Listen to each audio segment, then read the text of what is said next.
Assalamualaikum warahmatullahi wabarakatuh. Alhamdulillahirrabbilalamin. Bagaimana kabar anak-anak semuanya? Alhamdulillah, luar biasa. Allahu Akbar. Alhamdulillah, semoga anak-anak semuanya selalu diberi kesehatan dan perlindungan oleh Allah Subhanahu wa Ta'ala.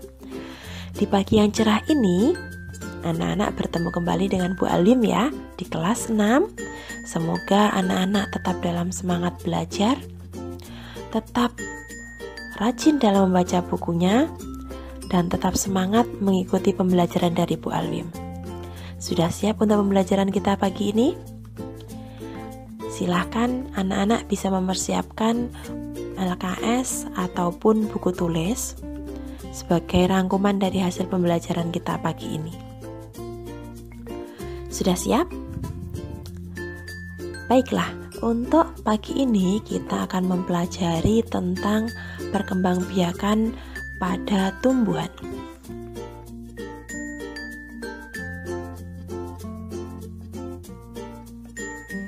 Pengertian perkembangbiakan. Perkembangbiak adalah salah satu ciri makhluk hidup. Tujuan berkembangbiak itu sendiri adalah untuk melestarikan jenisnya atau memperbanyak keturunan.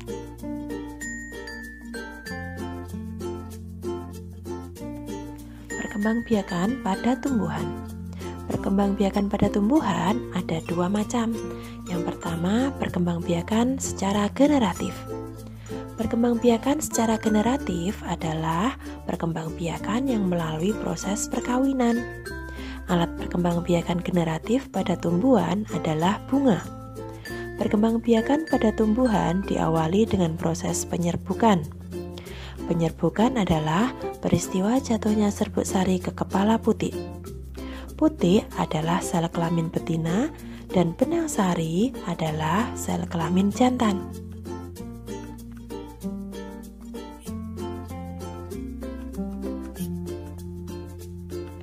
Coba sekarang anak-anak lihat pada gambar tersebut.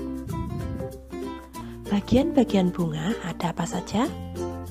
Ada mahkota, kepala sari, benang sari, kepala putik, tangkai putik, kelopak, dasar bunga, bakal biji, dan tangkai bunga.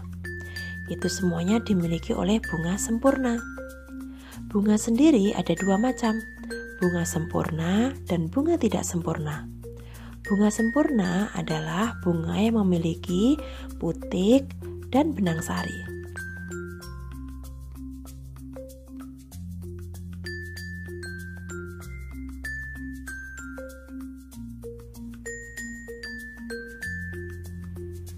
Macam-macam penyerbukan pada tumbuhan.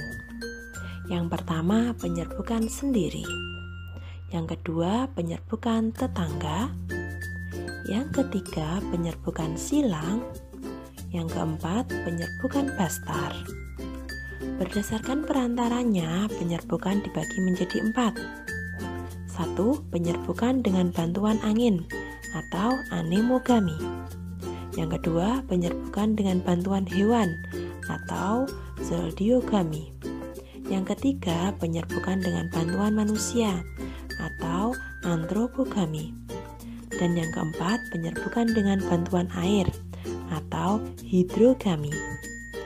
Penyerbukan dengan bantuan hewan biasa dilakukan oleh lebah, kupu-kupu, kumbang, dan lain-lain.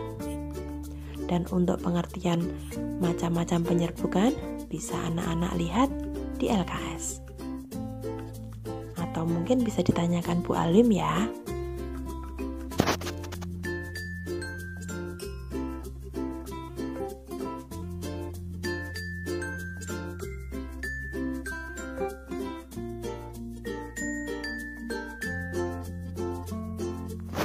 Perkembangbiakan secara vegetatif.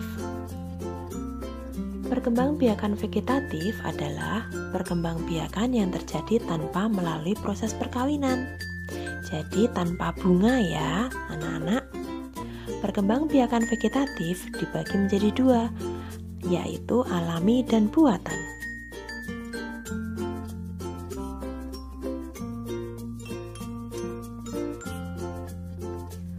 Perkembangbiakan vegetatif alami. Perkembangbiakan vegetatif alami adalah perkembangbiakan tumbuhan tanpa melalui proses perkawinan yang dilakukan sendiri oleh tumbuhan tersebut tanpa campur tangan manusia. Macam-macam perkembangbiakan vegetatif alami adalah tunas, contohnya pohon pisang, tebu. Kemudian spora, contohnya tumbuhan paku-pakuan. Yang ketiga, umbi batang, contohnya kentang.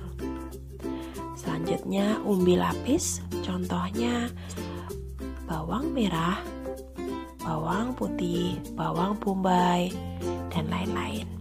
Selanjutnya, rizoma. Rizoma atau disebut akar tinggal, yaitu contohnya kunyit, lengkuas, jahe. Dan selanjutnya, tunas adventif dapat dicontohkan daun cocor bebek. Dan yang terakhir adalah geragi. Geragi dapat dicontohkan yaitu pohon stroberi. Anak-anak bisa mengamati pohon-pohon di sekitar kalian. Kira-kira termasuk perkembangbiakan vegetatif alami yang mana ya?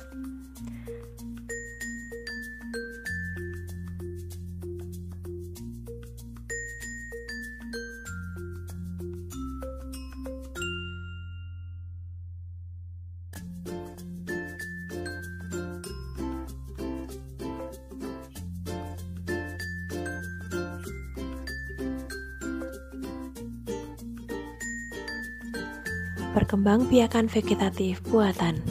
Perkembangbiakan vegetatif buatan adalah perkembangbiakan yang terjadi karena adanya bantuan manusia. Perkembangbiakan vegetatif buatan terdiri dari mencangkok, menempel, stek, merunduk, dan menyambung. Mencangkok biasanya dilakukan pada pohon yang berkulit tebal dan berkambium.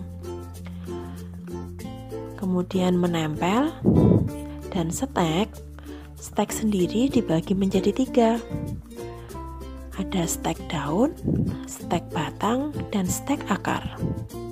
Stek daun biasanya kita dapat temukan dengan daun cocor bebek ataupun stroberi. Selanjutnya, stek batang bisa kita temukan pada umbi batang, penanaman tebu, ataupun kangkung. Dan yang terakhir adalah stek akar. Ini jarang dilakukan dikarenakan tidak semua pohon dapat melakukan stek akar. Dan yang keempat adalah perkembangbiakan vegetatif buatan merunduk. Pohon yang biasa digunakan untuk merunduk adalah pohon yang mudah dibengkokkan. Yang terakhir adalah menyambung. Banyak para ahli yang menggunakan menyambung sebagai perkembangbiakan vegetatif buatan untuk mendapatkan varietas unggul. Anak-anak akan mempraktekkan perkembangbiakan vegetatif buatan, yaitu mencangkok besok di akhir semester ya. Jadi silakan anak-anak benar-benar memahami apa saja yang termasuk perkembangbiakan vegetatif buatan.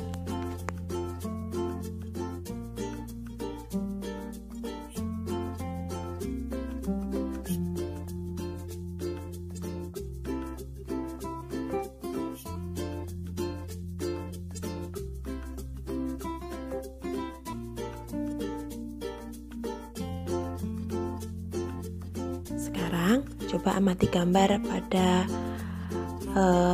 pada tampilan tersebut. Di situ ada contoh perkembangbiakan tumbuhan secara generatif dan vegetatif. Ada bunga ya, bunga sebagai alat perkawinan perkembangbiakan tumbuhan secara generatif. Kemudian ada vegetatif, yaitu ada contohnya pohon kentang, tunas yaitu pohon pisang, ada juga bawang merah. Silakan kalian amati dan kalian kelompokkan kira-kira itu termasuk pembelajaran yang apa dan yang bagaimana.